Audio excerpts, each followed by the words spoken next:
Well, that was fun. That was fun, man. I'm still recovering from that game. But, Adam, I predicted that. I said, even when the Falcons were up by 16 points, I said, man, this game is set up for a game-tying drive at the end of the game. That's just how all the Super Bowls end up happening. Well, it's interesting, and you know I picked this exact score. Ebb and flow of the game, 21-0, I'm thinking it's over. Seriously, I'm thinking Atlanta's going to hold on and win. What did you see where you thought the Patriots could come back? Well, see, I didn't think it was over. At no point, even when the Falcons went up by 25 points, I'm thinking, this is the New England Patriots. This is Tom Brady. This is Bill Belichick. You cannot feel comfortable with any type of lead with these guys because they had moved the ball against the Falcons defense, but you have uncharacteristic drops by Edelman, by Hogan, things like that. And you saw the Patriots just start to chip away. Big plays by that defense. We're overlooking this Patriots defense and the plays that they made to get them back in that ball game. How about Hightower and the ability to turn the football over? And Matt Ryan hadn't turned it over since the Kansas City game on CBS. That was a huge play, and you saw New England able to pounce. Tom Brady, he's the greatest of all time. Tom Brady is the greatest of all time. After you saw that performance, you see him throw for 466 yards, five Super Bowl rings under his belt.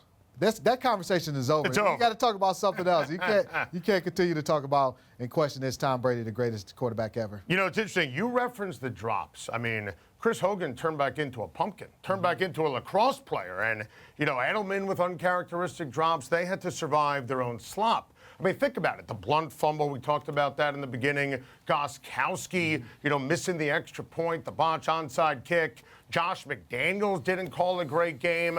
And somehow New England able to overcome all that. I think you look at the experience of New England and the inexperience of the Falcons. Young defense, first time being in the Super Bowl since, 98. So you saw the experience of the Patriots.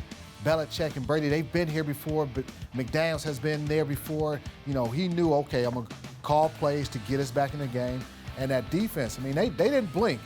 The sack, Hightower, forced fumble, get them back in the game, get them down by 8 points, and another big stop after the onside kick to force the punt when the Falcons recovered that onside kick. So you're going to stress the positive in terms of the Patriots and what they were able to do on defense because for 3+ quarters, they were not playing great football. They weren't playing great football, but when you look at it and I see the drops by Edelman, I see the Hogan, things that the New England Patriots had not done all year long. And then you see, okay, the Falcons defense starting to wear down a little bit, getting tired. They're on that field a long time. You just started kind of looking at the scoreboard if you're a Falcons fan or a Falcons player, and you're just saying, man, this clock is not going fast enough. And also some penalties, getting sacked, and questionable play calls down the stretch. Well, let's talk about questionable play calls by the Atlanta Falcons. Kyle Shanahan's my guy. Kyle Shanahan's your guy. Right. After that ridiculous catch by Julio Jones, London, run the ball. Absolutely. When I saw they got into a field goal range when Julio made that catch, and I'm thinking, okay, this is what the Falcons need to do. They need to get a score. Field goal. They need to get points. That's it. And they're second and 11. Kyle calls a passing play, and when they got into formation, I'm looking at them like, And the sack was the worst thing that could have happened that Matt Ryan could have taken was a sack. So, you just add that on top of it, and then the penalty. Now you're out of field goal range. Just killer penalties, and the sack that Ryan took. What did you see out of Matt Ryan tonight? How would you assess his play? I thought he was good. I thought he was good enough to win that game. He didn't have enough plays. I mean, you look at the Patriots; they had 93 plays, where the Falcons only ran 46 plays. But I thought Matt Ryan played a good ball game, especially early in the game. They had the run game was going, did some great things.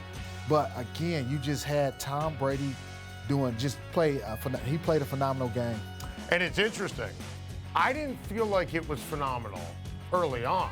And it's funny, I said this on air to start the show, and you pointed it out. You said, as we're sitting here getting ready for a time to shine, you said the biggest stat is they have 9 points. Yeah. They had 9 points early in the fourth quarter. So how did you see that light go on for Tom Brady? You look at the end of I think they outscored them over the last 17 minutes of regulation 19-0? Crazy. 25-0. 25 points in the last 17 minutes of that ball game. You just saw, I think, when they got that sack and that forced fumble by a Hightower, Tom Brady's now looking, thinking, oh, we got a chance now. And that just energized them, and I think it took the life out of the Falcons. Okay. You've been on the other side of a Tom Brady game before. You've been on. And lost in the Super Bowl. You've been there. What goes through your mind when Tom Brady has the football and/or has momentum? Well, so as he got in that Super Bowl game when we played him and he had the 2-minute drive, we still didn't think that the Patriots would be able to beat us. Brady wasn't what he is now, but I think right there was just kind of a glimpse and a peek into what he has become. Look at these numbers. These numbers are ridiculous. In the fourth, we're talking about for the fourth quarter and overtime alone, man. Just 21 for 27.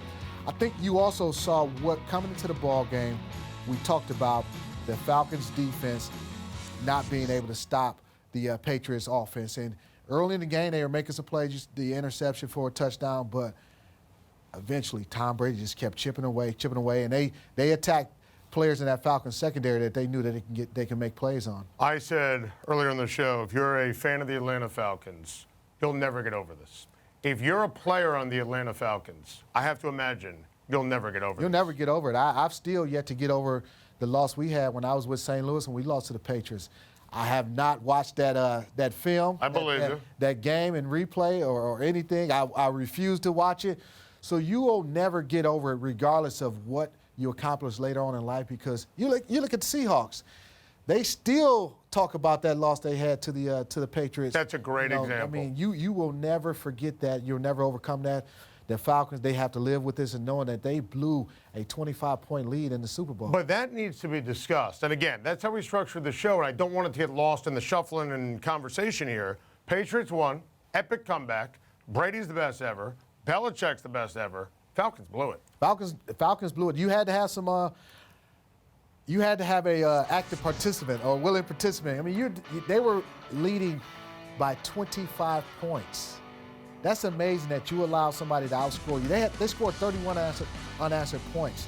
The Patriots did. So again, the penalties, the forced fumbles, the sacks, the play calling, all those things just kind of added up to their collapse. Video game numbers there for James White. Talk about the pressure elaborate on the pressure that he puts on a defense. Well, we knew the Patriots, they used their running backs a lot coming out of the backfield. I think the Patriots understood that they weren't going to get a lot of plays down the field. The Falcons were not giving up a lot of big plays down the field.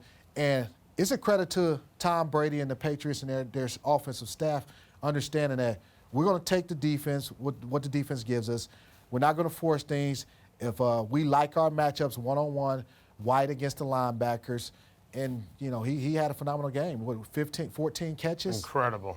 3 total touchdowns. Oh. I mean, if Brady didn't have his type of numbers, then White would be the MVP.